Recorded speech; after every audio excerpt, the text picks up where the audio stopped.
दोस्तों, इंसान जीवन में किसी भी प्रॉपर्टी को एक बार खरीदता है और वो अपनी गाड़ी कमाई से उस प्रॉपर्टी को खरीदता है। और अगर आपने भी अपनी गाड़ी कमाई से अभी अभी कोई प्रॉपर्टी खरीदी है, अभी अभी उस प्लॉट की या प्रॉपर्टी की रजिस्ट्री करवाकर उस फाइल को आपने लॉकर में या अपने घर की अटैची में लाकर रख दी है, तो आपको संभल जाना चाहिए। आपको उस रजिस्ट्री को तुरंत रूप से बाहर निकालकर एक बार चेक कर लेना चाहिए। कहीं ऐसा ना हो कि आपको उस प्लॉट की रजिस्ट्री कराते समय या उस प्लॉट को खरीदते समय आपके साथ कुछ ऐसी गलती हो गई हो कि आपको जीवन भर पछताना पड़े और ऐसा हर्जाना भरना पड़े कि आप उसको भर ना पाएं। तो दोस्तों, आपको उस सेल डीड को बहुत अच्छे तरीके से बारीकी से अटैची से निकालकर, लॉकर से निकालकर उसको चेक करना है। काफी लोग अपने वकील पे भरोसा करके किसी भी प्लॉट की रजिस्ट्री करवाने के बाद उसको बिना पढ़े, बिना देखे अपने घर ले जाकर रख लेते हैं। और जब बाद में कई सालों के बाद उस प्रॉपर्टी को बेचने का ख्याल आता है या कोई बैंक लोन लेने का ख्याल आता है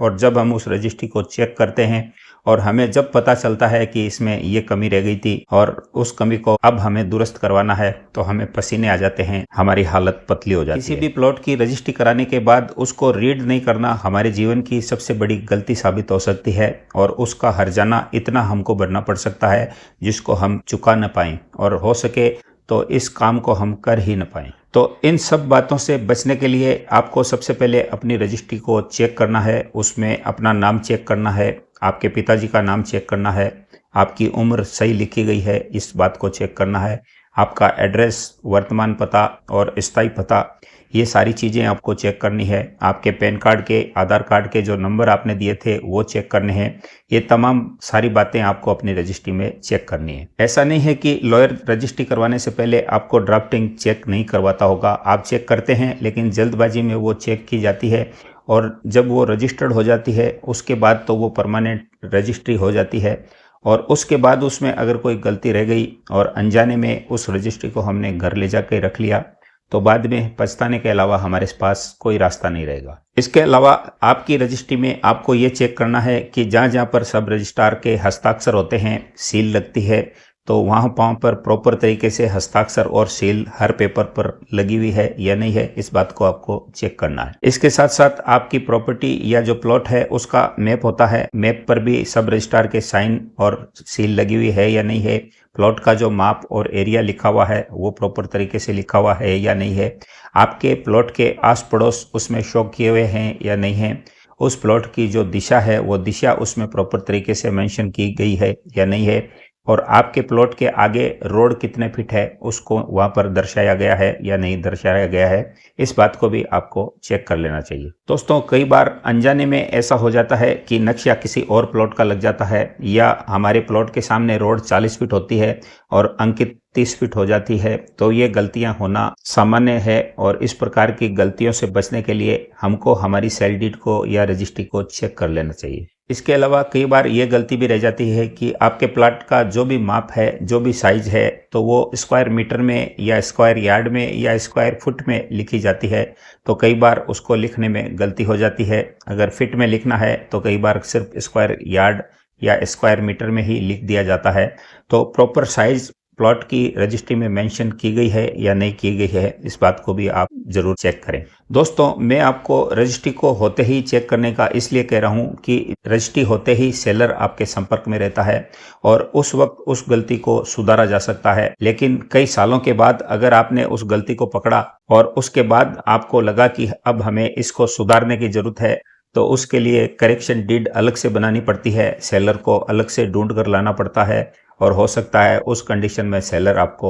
मिले ही नहीं। ऐसी कंडीशन में आपको सेलर को ढूंढना भारी पड़ जाएगा और अगर वो मिल भी गया और आपसे उसने और पैसे की डिमांड कर ली, तो आपको अपनी सेल डीड को दुरुस्त कराने के लिए उसको झक मारकर पैसा देना ही पड़ेगा, अन्यथा आपके पास कोई रास्ता ही नहीं। और ऐसे में आपको सेलर को एक्स्ट्रा रकम चुकानी पड़ी तो आपका प्लॉट तो आपको बहुत महंगा पड़ने वाला है और आपकी छोटी सी गलती, यानी कि आपने अपनी रजिस्ट्री को चेक नहीं किया, इतनी सी छोटी सी गलती आप पे बहुत ज़्यादा भारी पड़ेगी और आपको इसके हट जाने के स्वरूप बहुत ज़्यादा दुख और तकलीफ का सामना करना पड़ेगा। इसके बाद दोस्तों, सेकंड जो बात मैं आपको बताने वाला हूँ वो ये है कि आपकी प्लॉट की जब भी रजिस्ट्री हो जाए और आपको वो रजिस्ट्री हैंड ओवर हो जाए, यानी कि आपको मिल जाए, तो उस रजिस्ट्री की आपको जेरोक्स करवा लेनी चाहिए उसके 2 अलग अलग सेट बनाकर अपने पास रख लेने चाहिए। इसके साथ साथ उस प्लॉट से संबंधित जो चैनल डॉक्यूमेंट्स हैं, उन चैनल डॉक्यूमेंट्स के भी 2 सेट अपने पास करवाकर आपको रख लेने चाहिए। इसका कारण यह है कि कई बार ओरिजिनल दस्तावेज मिस हो जाते हैं, गुम जाते हैं, कट फट जाते हैं, अग्नि में चले जाते हैं, आग लग जाती है, या कई तरह की कोई ऐसी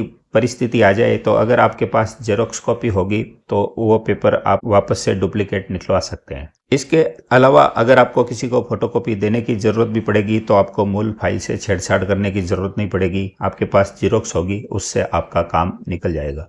इसके अलावा आजकल ऑनलाइन का ज़माना है, तो आप अपनी प्रॉपर्टी की फाइल की एक पीडीएफ बना सकते हैं, उसको पेन ड्राइव में सेव कर सकते हैं, अपने लैपटॉप में सेव कर सकते हैं, अपने टैबलेट में सेव कर सकते हैं, या फिर डिजी लॉकर ऐप में उसको सेव करके रख सकते हैं, ताकि वो कहीं ख़राब ना हो, कट फट न जाएं या गुम न जाएं। दोस्तों, इसके बाद जो इम्पोर्टेंट चीज़ है जिसका कि आपको स्पेशली ध्यान रखना है, वो ये है कि किसी भी प्रॉपर्टी को खरीदने के वक्त आप किसी भी बैंक से लोन लेते हैं, और बैंक जब लोन देता है तो आपकी प्रॉपर्टी के पेपर वो अपने पास मॉर्गेज रख लेता है। तो मैक्सिमम लोगों को इस बात का पता नहीं होता और वो अपने मूल कागजात बैंक को सौंप देते हैं, और उनके पास किसी भी तरह का प्रूफ नहीं रहता कि उन्होंने बैंक को क्या क्या डॉक्यूमेंट सुपुर्द किए हैं। यानी कि आपको ये पता नहीं रहता कि आपके डॉक्यूमेंट्स क्या क्या थे और वो डॉक्यूमेंट आपने बैंक को क्या क्या दिए हैं। तो इन सब बातों से बचने के लिए आपको बैंक को एक लेटर लिखना चाहिए, और बैंक से आपको ये डिमांड करनी चाहिए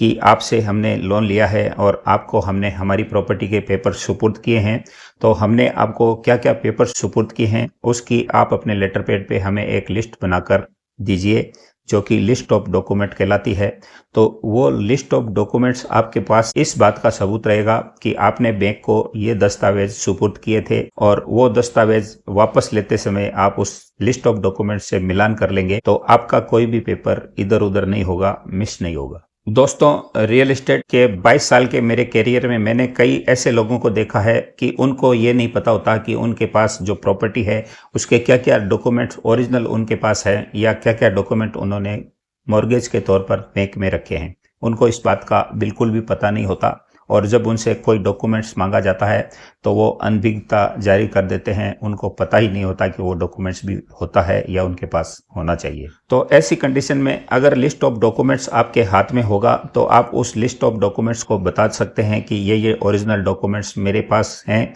और ये डॉक्यूमेंट्स मैंने बैंक में मॉर्गेज के तौर पर गिरवी रखे हैं। इसके अलावा दोस्तों, कई बार आपको बड़ी दिक्कत तब आती है जब आप बैंक से लोन को क्लियर करवा लेते हैं और बैंक से अपने दस्तावेज जो कि आपने मॉर्गेज रखे थे उनकी डिमांड करते हैं, और बैंक आपको कुछ डॉक्यूमेंट्स देता है और कुछ डॉक्यूमेंट उसमें से मिस हो जाते हैं या कट फट जाते हैं, और बैंक ये आपको कहने से मना कर सकता है कि फलां डॉक्यूमेंट्स मैंने लिया ही नहीं था। तो अगर आपके हाथ में लिस्ट ऑफ डॉक्यूमेंट होगी तो आप बैंक को ये कह सकते हैं कि इसमें फलां डॉक्यूमेंट कम है और वो डॉक्यूमेंट कटा फटा है, या इस फाइल में वो डॉक्यूमेंट है ही नहीं। तो बैंक आपको इस बात से इनकार नहीं कर पाएगा और बैंक को वो डॉक्यूमेंट आपको ढूंढ कर देना पड़ेगा। इसके अलावा अगर आपको बैंक ये कह दे कि फलां डॉक्यूमेंट आपको उसने नहीं दिया था, तो आप ऐसी कंडीशन में बैंक के खिलाफ किसी भी कोर्ट में जा सकते हैं, और कोर्ट में अगर आपके हाथ में लिस्ट ऑफ डॉक्यूमेंट्स होगा तो आप ये साबित कर सकते हैं कि वो लिस्ट ऑफ डॉक्यूमेंट्स बैंक के द्वारा जारी किया गया था,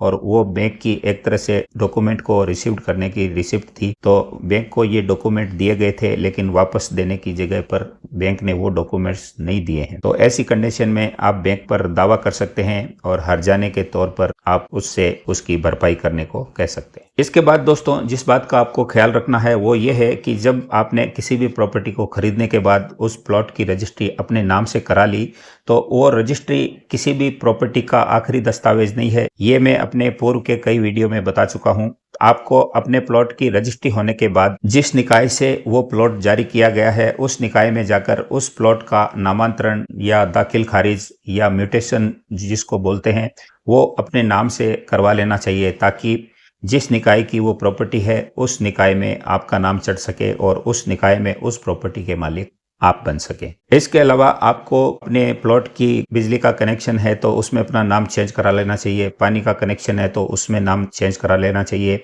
आपका कोई गैस कनेक्शन है तो आपको उस एड्रेस पे उसको ट्रांसफ़र करवा लेना चाहिए, और आपकी आईडीज़ वगैरह, आधार कार्ड, पैन कार्ड, उनके एड्रेस के तौर पर आपको वो एड्रेस नाम ट्रांसफर करवा लेना चाहिए। एड्रेस के तौर पर एड्रेस प्रूफ देकर एड्रेस को चेंज करवा लेना चाहिए। और इसके अलावा अगर आपका ड्राइविंग लाइसेंस है तो उसको भी आप अपने एड्रेस पे चेंज करवा सकते हैं। इसके लिए आपको सिर्फ रजिस्ट्री की कॉपी देनी होती है। अब दोस्तों लास्ट और आखिरी पॉइंट यह है कि आपने जो प्रॉपर्टी खरीदी है उस प्रॉपर्टी को खरीदने के बाद आपको पता चलता है कि उस प्रॉपर्टी में आपके साथ कुछ गलत हुआ है, आपके साथ कुछ धोखा हुआ है। धोखा इस तरह से भी हो सकता है कि जो प्रॉपर्टी आपको कह के बेची गई या जिस कंडीशन की कह के बेची गई वो कंडीशन आपको उसमें नहीं मिलती है। कंस्ट्रक्शन उस क्वालिटी का नहीं मिलता है, कंस्ट्रक्शन में कुछ खराबी होती है या कोई दस्तावेज में कुछ कमी होती है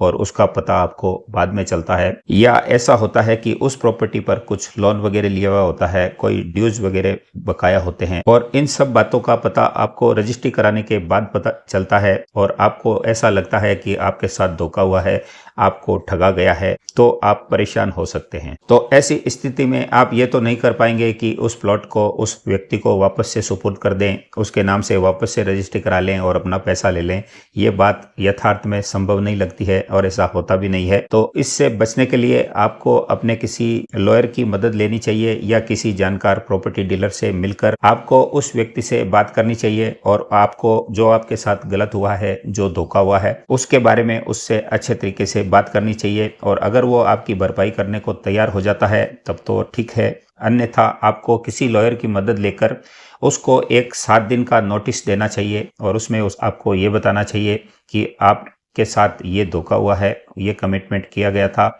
और इसके फलस्वरूप मुझे इतना नुकसान हुआ है और उस नुकसान की भरपाई आप इतने दिन के अंदर करें, नहीं तो हम आपके खिलाफ माननीय न्यायालय में वाद दायर करेंगे, मुकदमा करेंगे। तो दोस्तों किसी भी प्रॉपर्टी को खरीदने के बाद आपको ये 4-5 चीज़ों को माइंड में रखना चाहिए। इन चीज़ों को आपको चेक कर लेना चाहिए और अगर किसी भी प्रॉपर्टी को खरीदने के बाद अगर आपने उसकी रजिस्ट्री करा ली है तो अगर तुरंत बाद आपने इन सब चीज़ों को गौर किया, इन चीज़ों को ध्यान में रखा, तो आपके साथ कभी कोई धोखा नहीं होगा, आपको सर पीटना नहीं पड़ेगा, माथा पकड़ के बैठना नहीं पड़ेगा। तो उम्मीद करता हूं दोस्तों वीडियो आपको अच्छी लगी होगी। अगर अच्छी लगी है तो अब झट से एक लाइक कर दीजिए, क्योंकि बार बार मैं आपको लाइक करने के लिए नहीं बोलता हूं, क्योंकि मेरा काम बोलता है और मेरा कॉन्फिडेंस ये कहता है कि मेरा वीडियो अच्छा है। तो उम्मीद करता हूं आपको भी अच्छा लगेगा और वीडियो को आप लाइक जरूर करें। साथ ही साथ हमारे YouTube channel star real estate and builders को सब्सक्राइब करके जरूर रख लें, बेल आइकन को दबाकर भी रख लें ताकि इसी तरह की तमाम वीडियो की नोटिफिकेशन आपको मिलती रहे। तो आपसे फिर मिलेंगे हम जल्दी नए वीडियो के साथ। तब तक के लिए नमस्कार, जय हिंद, जय भारत।